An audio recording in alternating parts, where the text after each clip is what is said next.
Bonjour, je suis content de vous retrouver. Aujourd'hui, on parle d'AVC. Je vais vous donner des conseils. Souvenez-vous qu'ils ne remplacent pas ceux d'un professionnel de la santé. Je vous invite d'ailleurs à en consulter un.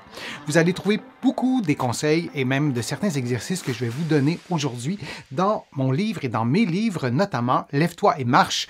Le remède miracle existe et il est gratuit. Et mon livre Plus jamais malade, mon approche globale pour un corps en santé. On m'a posé la question suivante. Ma maman a fait un AVC à 49 ans. Cela augmente-t-il le risque que je subisse moi-même un AVC? J'ai maintenant 33 ans.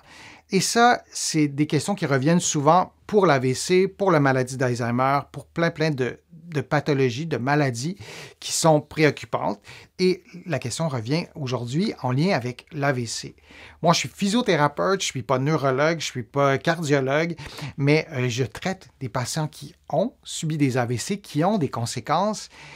Et je ne peux pas m'empêcher de me dire parfois, peut-être que cet AVC-là aurait pu être prévenu, peut-être que cet AVC-là aurait pu ne pas avoir de conséquences à long terme.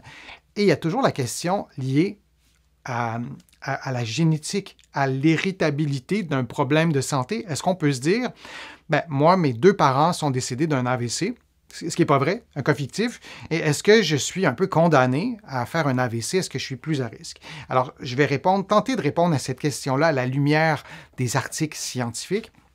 Le risque d'AVC augmente avec l'âge, le sexe, le profil génétique et selon certains antécédents familiaux. Alors, il y a le profil génétique, évidemment qu'on va hériter de nos parents biologiques, mais il y a aussi les antécédents familiaux, par exemple, les habitudes alimentaires. Les habitudes alimentaires vont souvent être transmises dans la famille. Vont souvent être transmises par nos parents. Donc, ce n'est pas nécessairement notre génétique qui détermine ça, mais les habitudes de vie. Alors, c'est un sujet qui est complexe et parfois, c'est même difficile d'isoler certains paramètres, mais si on parle des gènes, là, ça peut être isolé assez facilement. Donc, il y a des facteurs non modifiables et notamment le profil génétique et il est toutefois impossible de prédire le risque selon ces facteurs non modifiables et parfois, on peut faire un AVC, avoir aucun facteur de risque, avoir par exemple une malformation d'un vaisseau sanguin à l'intérieur du cerveau, personne ne le savait, aucun signe avant-coureur et décéder d'un AVC hémorragique qui se produit subitement et qui est majeur, par exemple. Mais on sait que la majorité des AVC peuvent être prévenus. Donc, l'exemple que je vous donne, c'est vraiment pas représentatif d'une proportion élevée d'AVC, mais oui, c'est possible. Encore une fois, il y a beaucoup de nuances qu'il faut apporter dans tout ça et on ne peut pas prédire le risque selon les facteurs modifiables. L'AVC ischémique, donc ce type d'AVC qui se manifeste lorsqu'il y a un blocage dans un vaisseau à l'intérieur du cerveau et qu'il y a une partie du tissu cérébral qui n'est plus vascularisée en raison du blocage, qui est privée d'oxygène et on a un infarctus, non pas du myocarde, mais un infarctus du tissu cérébral. Ça, c'est l'AVC ischémique. Alors, il y a des études antérieures qui ont montré que l'irritabilité de l'AVC ischémique est d'environ 37,9% avec des niveaux qui varient considérablement en fonction du sous-type d'AVC. Alors, je ne vais pas entrer trop dans les détails parce que ça va être vraiment très complexe. Il y a deux catégories d'AVC ischémique. On est privé de sang. AVC hémorragique, le sang se répand dans le cerveau, pour le simplifier. Et il y a aussi des sous-catégories. Alors, vous voyez la statistique qui est quand même importante. Oui, il y a des paramètres qui sont liés à l'irritabilité. Et si on entre un peu dans le détail, légèrement, deux exemples, on est toujours dans l'irritabilité, 40,3% pour les maladies des gros vaisseaux et 16,1% pour les maladies des petits vaisseaux, parce qu'on a dans le cerveau des gros vaisseaux et des petits vaisseaux, pour le simplifier. Et il y a des chercheurs européens qui se sont intéressés aux liens génétiques et le risque d'AVC. Je vous montre leurs résultats et là, vous allez voir, ça devient de plus en plus encourageant en quelque sorte. Il faut se rendre à la fin de leurs résultats. C'est une étude qui a été réalisée auprès de 306 473 personnes âgées de 40 à 73 ans et il y a eu un suivi durant 7 ans. Donc, c'est une étude qui est assez costaude, si je puis dire.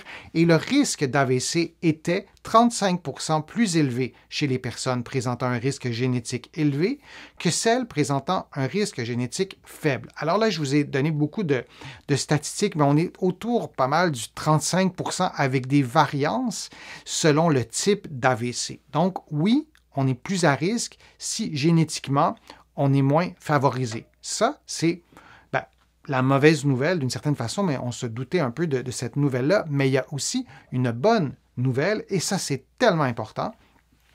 Un mode de vie défavorable, entre guillemets, serait associé à un risque accru d'AVC de 66 % par rapport à un mode de vie favorable, et ça, et c'est là qu'il faut retenir ce bout-là, indépendamment du risque génétique. Ce que ça nous dit, c'est que lorsqu'on a un risque génétique élevé d'AVC, le fait de mettre en place des mesures qui réduisent notre risque par des facteurs modifiables, et là, on parle de mode de vie favorable, je vais y revenir dans quelques secondes, on diminue notre risque. Alors, les personnes qui sont à risque ont plus à gagner de changer peut-être ou d'adapter ou d'adopter certaines habitudes de vie qui sont plus favorables à la santé vasculaire cérébrale. Alors, on parle vraiment d'adopter un mode de vie favorable. Je ne sais pas si j'aurais choisi le mot favorable, mais donc un mode de vie qui prévient, qui diminue notre risque d'AVC, même si on a des prédispositions génétiques, donc il n'y a pas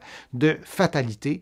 Et on n'oublie jamais qu'il y a des facteurs de risque qui sont non modifiables, comme l'âge. Moi, si j'ai 102 ans, je suis plus à risque de faire un AVC que si j'ai 35 ans et je ne peux pas changer ça. Et il y a vraiment plein de gens qui ne font pas d'AVC et on sait qu'il y a, je vous l'ai déjà dit, je le répète, qu'il y a 80 % des AVC et des maladies cardiovasculaires qui pourraient être prévenues. Donc, parmi ces gens-là, il y a des personnes qui sont prédisposés génétiquement, mais qui n'en feront pas. Alors, ce mode de vie favorable qui était décrit par les chercheurs, je vous présente leurs critères à eux qui sont compatibles avec les facteurs de risque. Alors, je vous les donne en rafale. S'éloigner du tabagisme, ne pas fumer, ça diminue considérablement votre risque d'AVC, même si vous êtes génétiquement plus prédisposé, disons, à faire un AVC. Visez un indice de masse corporelle inférieur à 30. Vous allez trouver sur ma chaîne et partout sur le web comment calculer votre indice de masse corporelle. On vise un indice qui est inférieur à 30. Si le vôtre est à 39 et vous entendez ça, vous vous dites « c'est impossible pour plein de raisons, j'ai pas envie, je suis pas motivé » et ça vous appartient et on doit vous accompagner dans votre choix, dans votre réflexion et votre décision aussi qui variera peut-être dans le temps, mais statistiquement, on souhaite être en bas de 30. Il y a aussi des personnes qui ont choisi de réduire leur IMC par des stratégies saines, des saines habitudes de vie et qui ont diminué leur risque d'AVC et tout ça est valorisant, mais c'est chacun à soi de faire ses choix pour sa santé et notamment pour réduire le risque d'AVC. Alors, c'était le deuxième élément lié à l'indice de masse corporelle. Pratiquer une activité physique d'intensité modérée, 30 minutes par jour ou davantage, c'était un des items du mode de vie favorable. Vous savez à quel point la marche est pour moi un outil thérapeutique fantastique. Alors, vous marchez, mais dans la phrase, il y a le mot intensité modérée. L'intensité modérée, ça correspond à quoi? Les habitudes, ma chaîne le savent, c'est faire une activité physique qui nous donne chaud, notre corps dégage la chaleur, on respire plus vite, notre cœur bat plus vite. Oui, plus vite, mais on peut tout de même parler pendant une activité d'intensité modérée. On va respirer plus vite, mais on n'est pas complètement à bout de souffle. On pourrait probablement ajouter aussi à ce que les chercheurs ont défini comme mode de vie favorable, de pratiquer une activité d'intensité soutenue régulièrement, de marcher pendant 2-3 minutes à intensité soutenue, c'est-à-dire que votre respiration sera accélérée au point de ne pas pouvoir parler librement, d'être un peu à bout de souffle. Donc, intensité modérée, intensité soutenue, pas 4 heures par jour, 30 minutes par jour. Et il y a d'autres études qui nous disent que lorsqu'on vise à une intensité soutenue, on peut presque diviser par 2 ce 30 minutes pour un 15 minutes. Donc, de marcher, de nager, de faire du vélo, peu importe, de faire des poids et haltères, des exercices d'aérobie dans son salon, peu importe, de pratiquer 30 minutes par jour, ça faisait partie de ce mode de vie favorable. Et choisir des aliments sains. Moi, j'ai rajouté des aliments frais et de couleurs variées. Et le mot frais et couleurs variées vont ensemble parce qu'il y a de la malbouffe de couleurs variées, c'est pas ça le sujet. Et il y a des diététistes qui donnent ce conseil-là d'avoir une variété de couleurs dans les aliments frais et ça assure d'une certaine façon une complémentarité de ce qui se trouve dans nos aliments qu'on va consommer, mais d'avoir des aliments sains, des aliments frais, de s'éloigner de la malbouffe, de s'éloigner de ces aliments qui déclenchent de l'inflammation.